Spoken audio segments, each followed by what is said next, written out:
मायावती जो iron lady कही जाती हैं, उनको मुख्यमंत्री बना दिया, उनको मुख्यमंत्री बना दिया गया।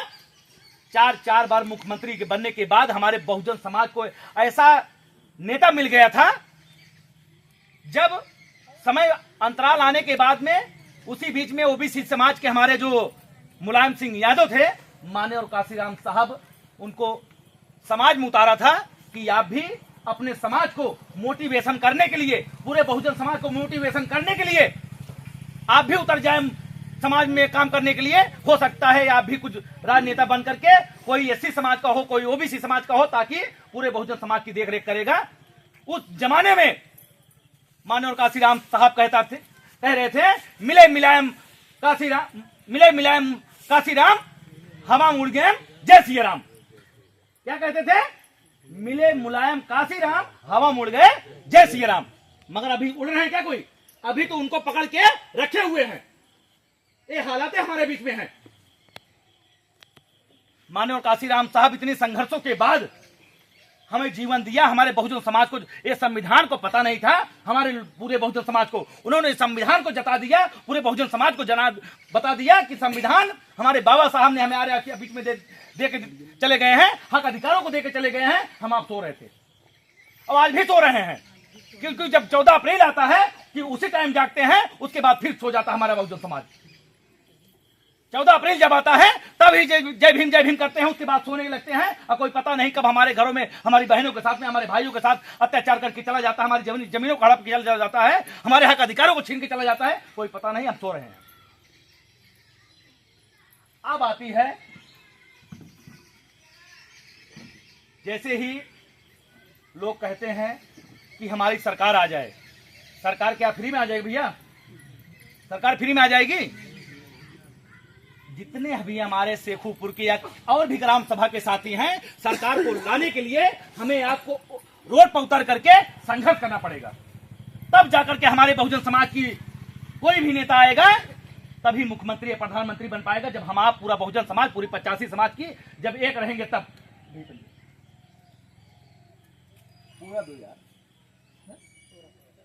पूरा बहुजन समाज जब एक रहेगा, तब जाकर के हम अपनी कुर्सियों को संभाल पाएंगे। नहीं तो आए दिन हमारे ऊपर घटनाएं घटती रहेंगी और हम कुछ नहीं उखाड़ सकते किसी का।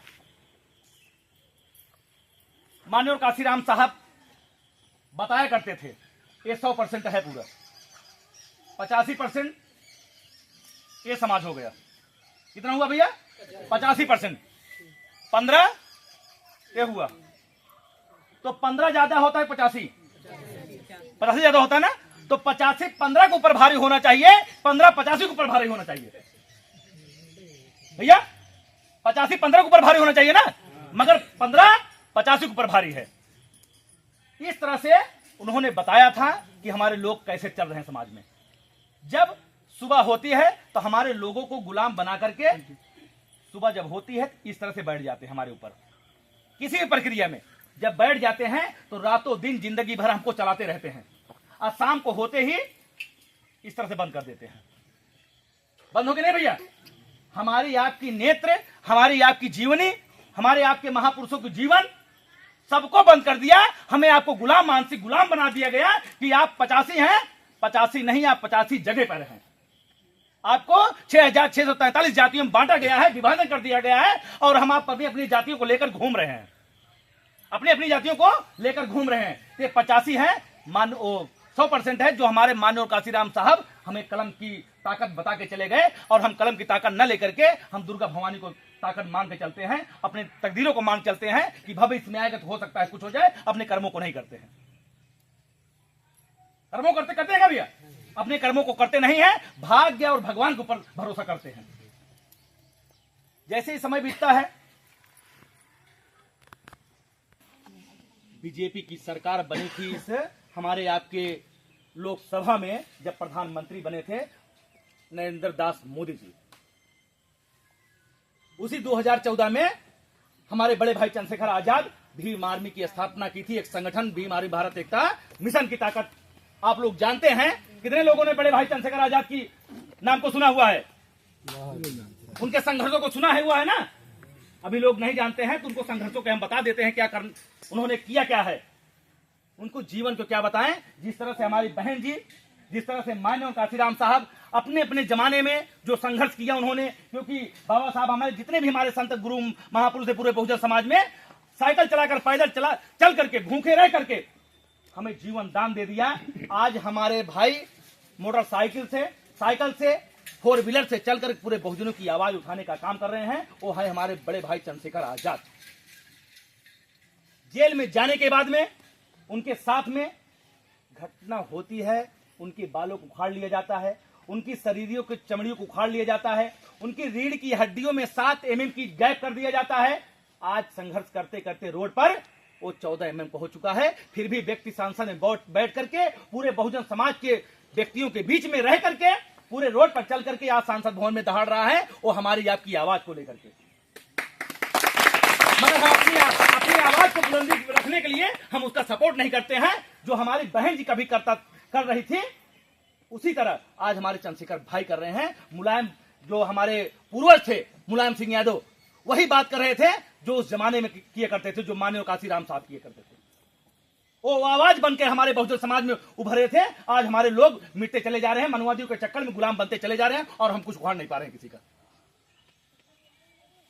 आज नगीना से सांसद हैं जो उत्तर प्रदेश में है, 1,52,025 वोटों से जीते थे।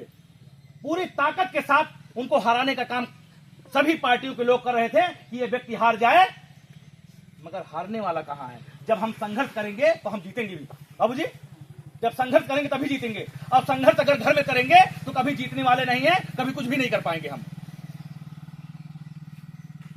सभी पार्टी वालों ने लग गए थे कि बड़े भाई चंद्रशेखर आजाद जीतना नहीं चाहिए, चाहे कुछ भी हो जाए। आज ऐसा व्यक्ति जीतने के बाद पूरे सांसद को हिला के रखा हुआ है, अन्यथा 167 सांसद हैं, कोई कुछ बोल ही नहीं रहा हमारे आपके समाज के लिए। एससी ओबीसी समाज के है ना, कोई बोल रहा है क्या भैया? हमारे आपके जमीन के लिए नहीं बोल रहा है, हमारे आपके हक अधिकारों के लिए नहीं बोल रहा है, हमारे संविधान को लेकर नहीं बोल रहा है, कोई व्यक्ति बोलता नहीं है। हमारे आपके बीच में एक एसपी पटेल हैं जो कि प्रताप के सांसद बन के गए हैं, सांसद भवन में बैठे हुए हैं, संविधान के विषय में एक लफ्ज नहीं बोल पाते हैं, जो संविधान को लेकर के वोट मांगे हुए हैं। बोलते हैं क्या हक अधिकारों के लिए, एससी एसटी ओबीसी माइनॉरिटी के हक अधिकारों के लिए कभी बोलते हैं क्या? वो लोग नहीं बोलते हैं। अब जो दर्द है आपके बीच में, वही बातें अपने दिमागों को ठोस बना के रखिए, क्योंकि जरूरत पड़ने के बाद आप लोग आएंगे कि नहीं आएंगे? आएंगे नहीं आएंगे? अपनी माँ बहनों, अपने भाइयों, अपने बुजुर्गों को सम्मान के लिए, अपने हक अधिकारियों के सम्मान के लिए अगर लड़ना चाहते हैं कि जब जरूरत पड़े सड़कों पर उतर जाइएगा, तब जाकर के संविधान हमारे आपके बीच में लागू हो पाएगा, अन्यथा संविधान नहीं लागू हो पाएगा। इसी संविधान में लिखा गया है कि आपके नाम पे 11.5 की बीघे की जमीन आपके नाम पे लट है। क्या जानते हैं क्या आप लोग? जानते हैं? क्योंकि जब आप घर में बैठे हुए हैं, हमारे कुछ बुजुर्ग साथी वो भी नहीं जानते होंगे। जानते भैया? नहीं जानते हैं। 11.5 बीघे की जमीन हमारे नाम, बाबा साहब ने हमारे आपके नाम पे अलर्ट करके चले गए हैं, और हम सोचते हैं कि फ्री मिल जाए। एक बिस्सा खरीदने की हमारी औकात नहीं है। अब 11.5 बीघे की जमीन कैसे मिलेगी? जब तक किसी तहसील में, कचहरी में 2-2 लाख व्यक्ति नहीं इकट्ठा होंगे, तब जाकर के 11.5 बीघे की जमीन नहीं मिलेगी। जिस दिन 11.5 बीघे की जमीन हमारे आपके नाम पे, हमारे आपके बच्चों को मिल जाए, जो हमारे बच्चे दिल्ली, मुंबई, कलकत्ता कमाने के लिए जाते हैं, वो यहीं पर रहकर के अपने जीवन को यापन कर सकते हैं, इसी जमीन पर रह करके कर सकते हैं। नहीं कर सकते? मगर आज हम जमीन के लिए तरह तरह हो रहे हैं, एससी बीसी माइनॉरिटी तरह तरह हो रही है, मगर हमारे यहाँ के अधिकारों को छीना जा रहा है, मगर हम सो रहे हैं अभी तक। इस संविधान की ताकत अभी हम नहीं जानते हैं। अगर संविधान की ताकत जान जाए, इस तरह से बैठेंगे नहीं, बोलने के लिए हमेशा तत्पर थाने या कचहरी पे निरंतर खड़े रहेंगे और बोलते रहेंगे जब हमारे हक अधिकारों को छीना जाएगा। ये संविधान में लिखा गया है, मगर हम जब संविधान पढ़ेंगे तब जान पाएंगे ना। संविधान तो पढ़ते नहीं है, दूसरे की बात को मान करके हम दूसरे की जगह चले जाते हैं, कुछ कर नहीं पाते हैं। अब शुरुआत करते हैं अपने जीवन की, अपने जीवन की शुरुआत करते हैं। जैसे ही अपने प्रतापगढ़ भी देख लीजिए, आने वाला समय इतना दर्दनाक होते चला जा रहा है, हम अपने आप को गुलाम बनाते चले जा रहे हैं और कुछ नहीं कर पा रहे हैं। इसी रानीगंज तिवारीपुर में 9 साल की बच्ची जो पासी समाज की थी, उसके साथ रेप कर दिया गया था घास चराते समय। 9 साल की बच्ची को रेप कर दिया गया था। क्या वो हमारी बहन नहीं थी? हमारे समाज की बेटी नहीं थी? थी कि नहीं थी? ये जरूरी भी नहीं शेखोपुर ग्राम सभा में हो या तिवारीपुर में हो, किसी भी समाज की, हमारी बहुजन समाज की बहन बेटियों के साथ में अगर अत्याचार या दुराचार होगा या भाइयों के साथ मारपीट किया जाएगा तो अब वो दिन दूर नहीं है जो भीमा कोरेगांव दोहरा जाएगा, गाजर मूली की तरह काट दिया जाएगा अगर इस तरह से हमारी बहनों के साथ में अगर किया जाएगा तो अब वो दिन दूर नहीं है। अब हम शांति अमन से बैठेंगे नहीं अगर हमारी बहनों के बहुजन समाज की आवाजों को, हमारे संविधान और हक अधिकारों को छीना जाएगा तो उसकी जिंदगियों को खत्म कर देंगे, उसके घरों को जलाने का काम करेंगे अगर हमारी बहुजन की आवाज को बंद किया जाएगा तो।